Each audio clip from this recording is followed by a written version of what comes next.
आज पूरा देश 77वें गणतंत्र दिवस के जश्न में डूबा है। गणतंत्र का ये उत्सव सिर्फ दिल्ली तक सीमित नहीं, दिल्ली के कर्तव्य पथ से लेकर कन्याकुमारी तक तिरंगा पूरी आन बान और शान से लहरा रहा है। आज देश के अलग अलग राज्यों से ऐसी अद्भुत झांकियां और शौर्य की तस्वीरें सामने आई जो भारत की शक्ति और संस्कृति के मिलन की गवाह बनी। यूपी में प्रभु श्री राम की झलक दिखी तो कोलकाता में भैरव बटालियन की हुंकार सुनाई दी। कहीं समंदर की लहरों के बीच तिरंगा फहराया गया तो बाबा विश्वनाथ का धाम तिरंगे के रंग में रंगा नजर आया। गणतंत्र दिवस की झांकियां हमें याद दिलाती हैं कि हमारा देश केवल सीमाओं से नहीं, संस्कृति, परंपरा, शौर्य और एकता से बना है। जब हर राज्य अपनी पहचान, अपनी विरासत और अपने सपनों को झांकियों के जरिए सड़कों पर उतारता है तो भारत खुद अपनी कहानी कहता है।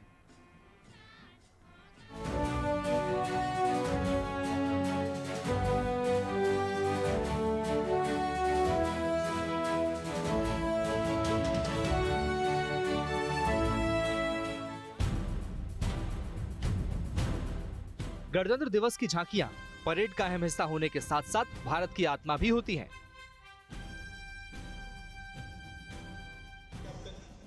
ये झांकियां देश की आन बान और शान के साथ भारत की एकता विविधता को दिखाती हैं। हर राज्य, हर क्षेत्र अपनी संस्कृति, परंपरा, लोक कला और उपलब्धियों को मंच देता है। ये झांकियां देश की सांस्कृतिक विरासत, प्रगति और सैन्य ताकत को प्रदर्शित करने का सशक्त जरिया है। इनके जरिए लोगों को भारत की पहचान, शक्ति और सोच के बारे में बताया जाता है। 77वें गणतंत्र दिवस पर राजधानी दिल्ली में कर्तव्य पथ पर निकाली गई झांकियों के अलावा देश के अन्य हिस्सों में भी भव्य झांकियां निकाली गई।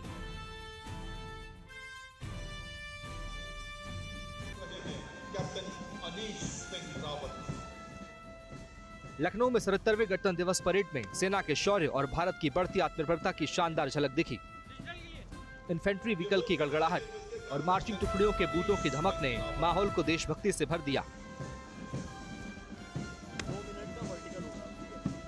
ये त्योहार गणतंत्र का है और तस्वीरों में अगर आप यहाँ पर समझेंगे तो किस तरीके से शुरुआत यहाँ पर देश के जवानों के शौर्य को दिखाते हुए की जा रही है।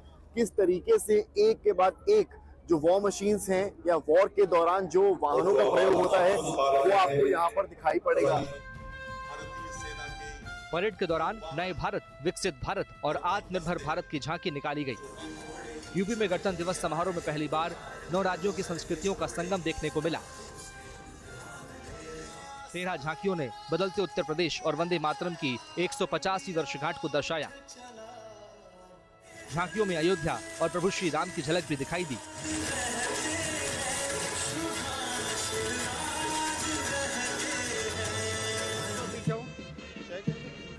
राजस्थान में गणतंत्र दिवस समारोह पारंपरिक उत्साह और उमंग के साथ मनाया गया।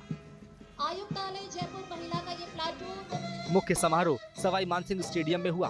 कार्यक्रम में कलाकारों ने लोक धुनों पर लोकगीत गाए और लोक नृत्य करके सबका दिल जीत लिया।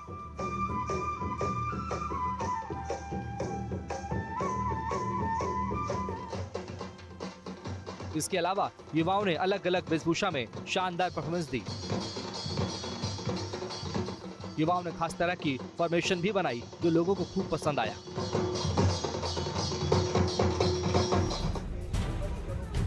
परेड के आखिर में झांकियों के जरिए प्रदेश की संस्कृति, विकास और संपन्नता की झलक दिखाई गई।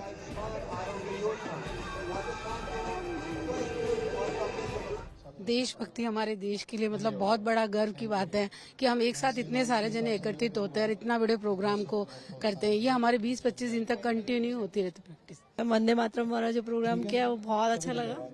उसमें देख के खुद को भी एकदम जोश आता है ना खुद। तो उन्होंने इस बार जो प्रोग्राम किया लहर वाला, गन्स से ऊपर नीचे का, वो प्रोग्राम नया भी था और बहुत अच्छा भी था, तो वो हम सबको बहुत ज्यादा आकर्षित किया। गणतंत्र दिवस पर छत्तीसगढ़ की राजधानी रायपुर में भव्य समारोह का आयोजन किया गया। पुलिस परेड ग्राउंड में आयोजित मुख्य समारोह में युवाओं ने बैग पाइपर से देशभक्ति तरानों की धुनें निकालकर फिजा में देश प्रेम का रस भर दिया।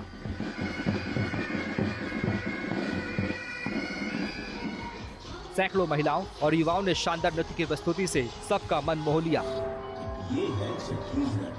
परेड के आखिर में झांकियों की बारी आई।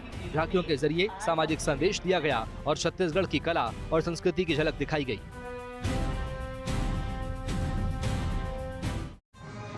भोपाल में मुख्य गणतंत्र दिवस समारोह लाल परेड मैदान पर हुआ। इसमें एमपी सरकार के 22 विभागों की झांकियां परेड में शामिल हुई। झांकियों के जरिए विभागों की योजनाओं और उपलब्धियों को दिखाया गया। अगर आप देखें तो मध्य प्रदेश सरकार की जो उपलब्धियां रही हैं बीते 1 सालों में, इसके साथ ही केंद्र सरकार की क्या उपलब्धियां हैं, उसे आज अलग अलग झांकियों के माध्यम से दिखाया गया है। सबसे आगे अगर आप देखें तो डायल 112 जो इसी साल मध्य प्रदेश में नए कलेवर में लॉन्च की गई है, उसकी झांकी भी आपको बीचों बीच दिख जाएगी। इसके साथ ही मध्य प्रदेश पुलिस विभाग हो या फिर पुलिस स्मारक जो बनाया गया था मध्य प्रदेश में, शहीद स्मारक, पुलिस कर्मी जो शहीद हुए हैं ड्यूटी के दौरान, उनको भी ध्यान में रखते हुए यहाँ पे एक झांकी का निर्माण किया गया है। इसके साथ ही अगर आप देखें तो मध्य प्रदेश में नवीनीकरण ऊर्जा पे जो काम हो रहे हो या फिर अलग अलग जो साहित्यिक सांस्कृतिक लोगों का गठन हो रहा है मध्य प्रदेश में, वो तमाम चीजें यहाँ दिखाई गई है। मध्य प्रदेश की जो सांस्कृतिक विरासत है उन्हें भी इन झांकियों के साथ दिखाया गया है। तो वहीं दूसरी तरफ मध्य प्रदेश में जिस तेजी से जो बुलेट ट्रेन प्रोजेक्ट, जो वंदे भारत जो ट्रेनें मध्य प्रदेश को सौगात मिली है बीते 1 सालों में, उसकी तस्वीर भी इन झांकियों के माध्यम से आज दिखाई गई। गुजरात के वडोदरा में गणतंत्र दिवस अनूठे अंदाज में मनाया गया। यहाँ स्विमिंग पूल में युवा तैराक हाथ में तिरंगा लिए और गणतंत्र का उत्सव अपने ही अंदाज में मनाकर देशभक्ति की लहर फैलाई।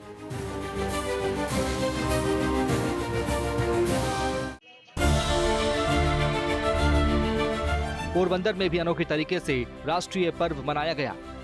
यहाँ भूमध्य सागर में तैराकों ने तिरंगा फहराकर गणतंत्र दिवस का जश्न मनाया।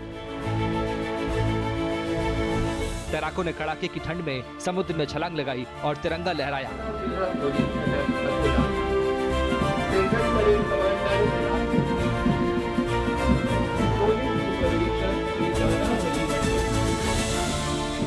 महाराष्ट्र के अकोला में गणतंत्र दिवस के मौके पर यहाँ की हनुमान व्यायामशाला के बच्चों ने साइकिल पर मलखंब का प्रदर्शन किया।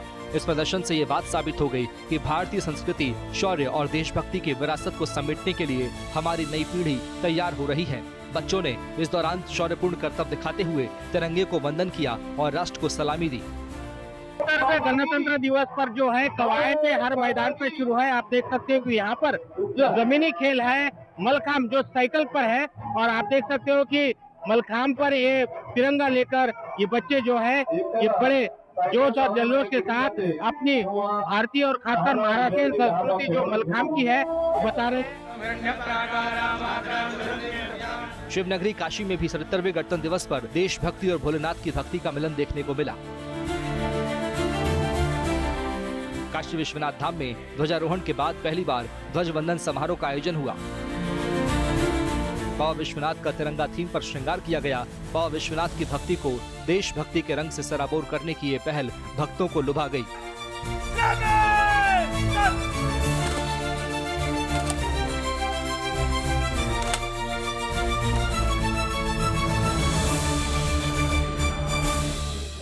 उत्तराखंड के रुद्रप्रयाग में केदारनाथ धाम में भी गणतंत्र दिवस की धूम रही।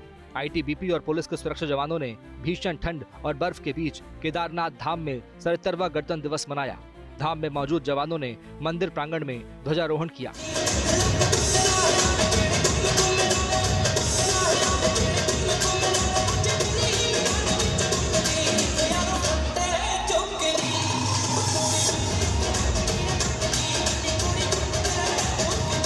अटारी वाघा बॉर्डर पर गणतंत्र दिवस का उत्साह अपने चरम पर दिखा। यहाँ देशभक्ति पर आधारित अलग अलग प्रस्तुति पेश की गई, जिसे दर्शकों ने खूब सराहा। सांस्कृतिक कार्यक्रमों के अलावा युवाओं ने मलखंब के प्रदर्शन से सबको रोमांचित कर दिया। Bhairab Battalion, the 6th Battalion of the Assam Regiment known as Rhino Raiders. Kolkata में आयोजित गणतंत्र दिवस परेड में भारतीय सेना ने अपने शौर्य का प्रदर्शन किया।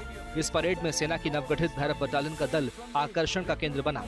बटालियन के जवानों ने अपनी हुंकार से बता दिया कि वो किसी भी हालात में दुश्मन को नेस्तनाबूद करने के लिए तैयार हैं। Fearless, brave soldiers of Bhairab Battalions are born to kill the enemy. गणतंत्र दिवस की परेड और झांकियां केवल एक भव्य आयोजन नहीं होती, ये हमें उन गहरे मूल्यों और बलिदानों की याद दिलाती हैं जिन पर हमारे देश की नींव टिकी है। लखनऊ से समर श्रीवास्तव और भोपाल से रवीशपाल सिंह के साथ bureau report, good news today.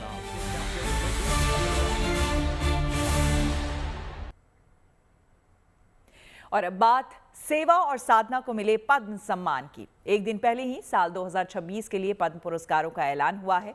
इसमें साहित्य, शिक्षा, सेवा, चिकित्सा, कला और जन कल्याण के क्षेत्र से जुड़े हुए लोगों को उनके विशेष योगदान के लिए सम्मानित किया जाएगा। लेकिन उससे पहले पद्म पुरस्कारों की इस लिस्ट में शामिल हुए नायकों से आपको मिलवाते हैं।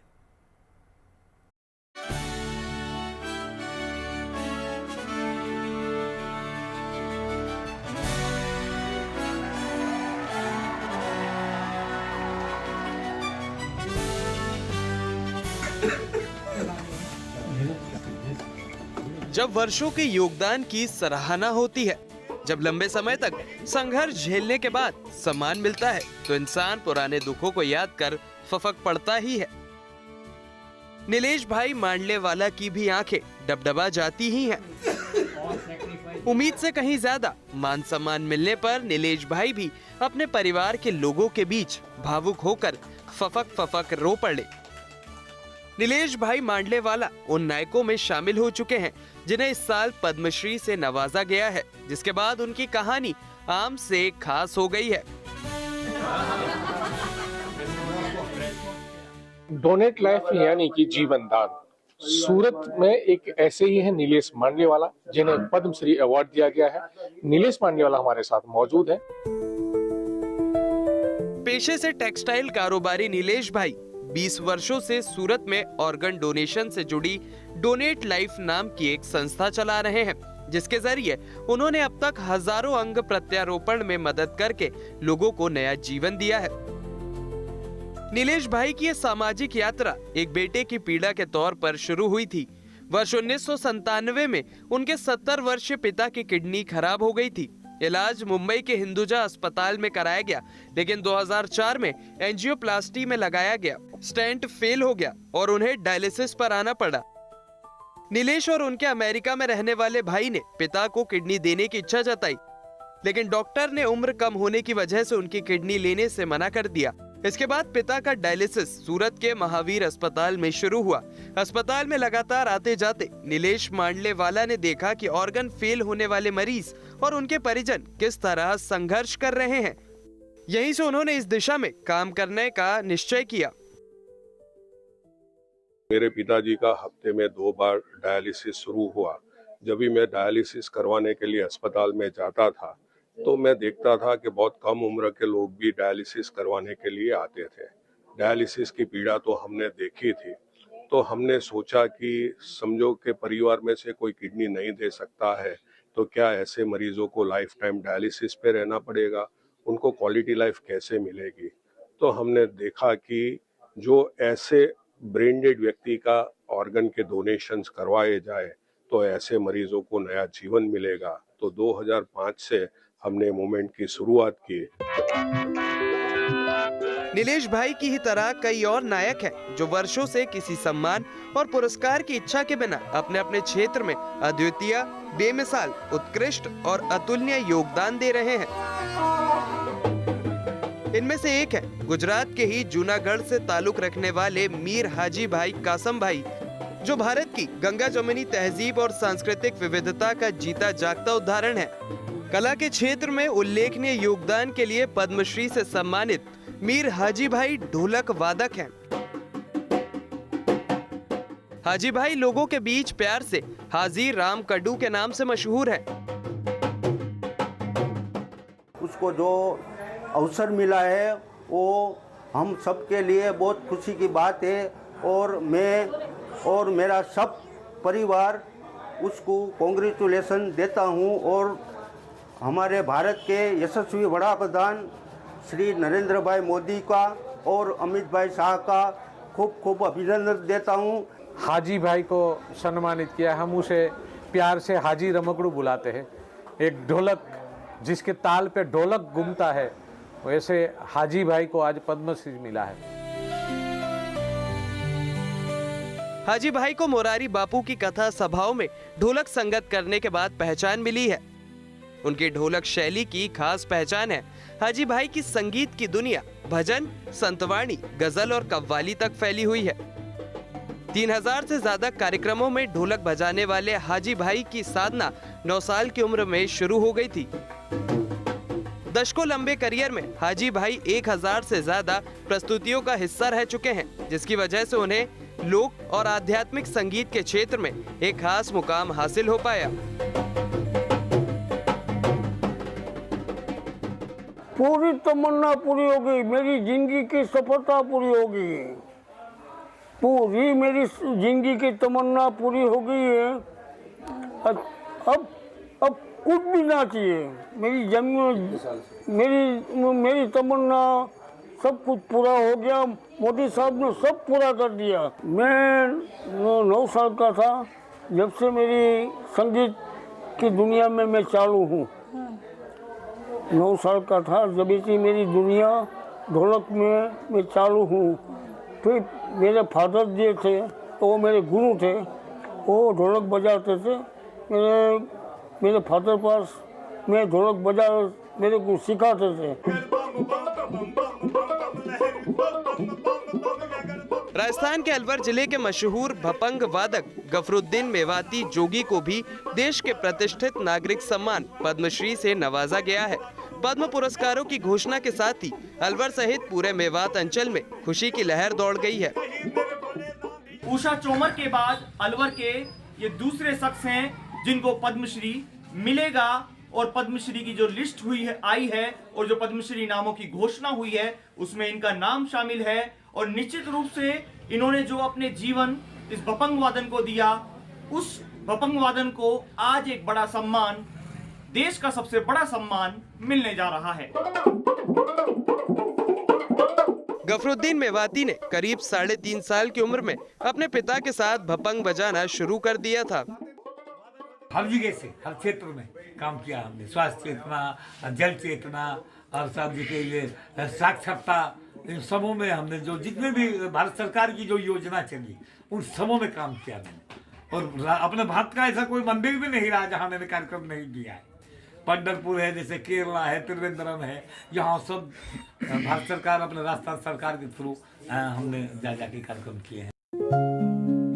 महाभारत को मेवात एरिया में पांडव कड़े के रूप में गाया और बजाया जाता है। पांडव अज्ञातवास के दौरान जब अलवर के विराटनगर क्षेत्र में पहुंचे थे तो उस पूरे प्रसंग को भी महाभारत में शामिल किया गया और उसको भी पांडव कड़े के रूप में गाया जाता है। गफरुद्दीन को राजस्थान सरकार संगीत नाटक एकेडमी नई दिल्ली से अवार्ड मिल चुका है। वो England, Australia, Canada, Paris, Dubai सहित 60 से ज्यादा देशों में अपने भपंग वादन की प्रस्तुति पेश कर चुके हैं। गफरुद्दीन के बेटे शाहरुख खान मेवाती जोगी और उनके छोटे बच्चे भी भपंग बजाते हैं। मेरे उस्ताद श्रीमान गफरुद्दीन मेवाती जोगी हैं। ये हमारी पीढ़ी दर पीढ़ी चली आ रही लोक कला भपंग वादन और पांडवों के कड़ा महाभारत। देश विदेश में सगड़ा जाता है।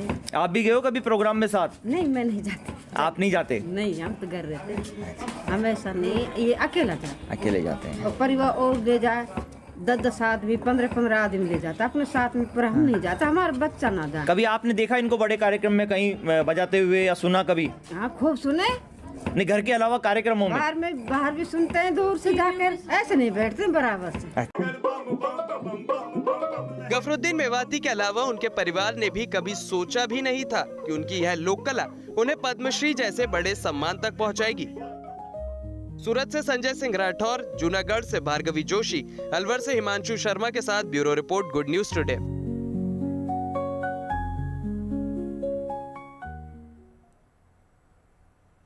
और 77वें गणतंत्र दिवस के राष्ट्रीय पर्व के मौके पर अब हम आपको छोड़े जाते हैं देशभक्ति के कुछ तरानों के साथ।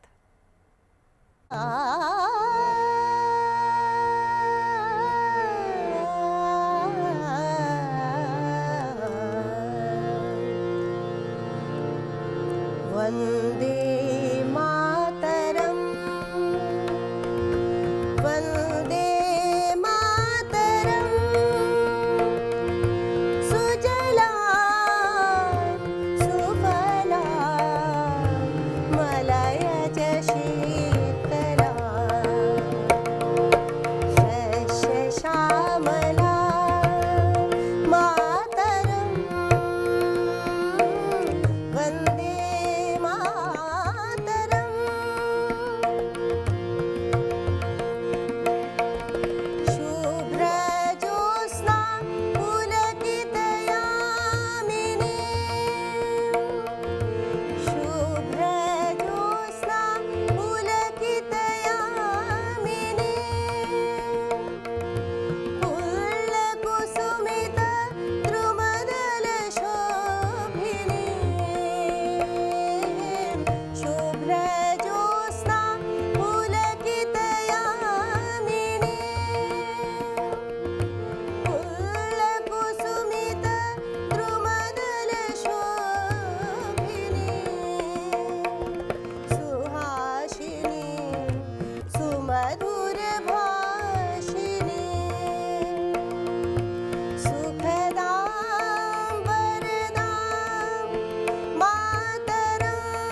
मातरम वंदे मातरम वंदे मातरम वंदे मातरम वंदे मातरम वंदे मातरम वंदे मातरम सुजलम सुफलम मलयज शीतलम शस्य श्यामलम मातरम वंदे सुजलम सुफलम मलयज शीतलम शस्य श्यामलम मातरम वंदे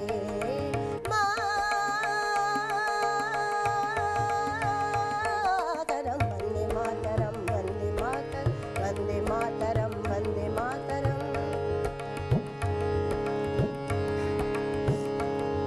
एहसास थोड़ा तो जगाए अपने दिलों में हम वंदे मातरम वंदे मातरम वंदे मातरम वंदे मातरम क्या नाम है अपना जहाँ में खड़े हैं कहाँ पे हम वंदे मातरम वंदे मातरम वंदे मातरम वंदे मातरम है हमें जाना कहाँ चले हैं कहाँ पे हम हमसे पूछे है ये माँ तेरे वतन हमसे पूछे है ये माँ तेरे वतन वंदे मातरम वंदे मातरम वंदे मातरम वंदे मातरम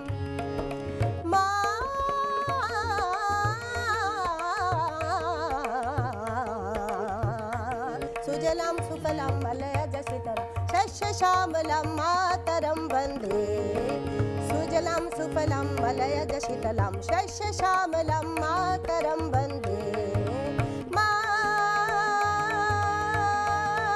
मातरम वंदे मातरम वंदे मातरम वंदे मातरम वंदे मातरम वंदे मातरम वंदे मातरम वंदे मातरम वंदे मातरम वंदे मातरम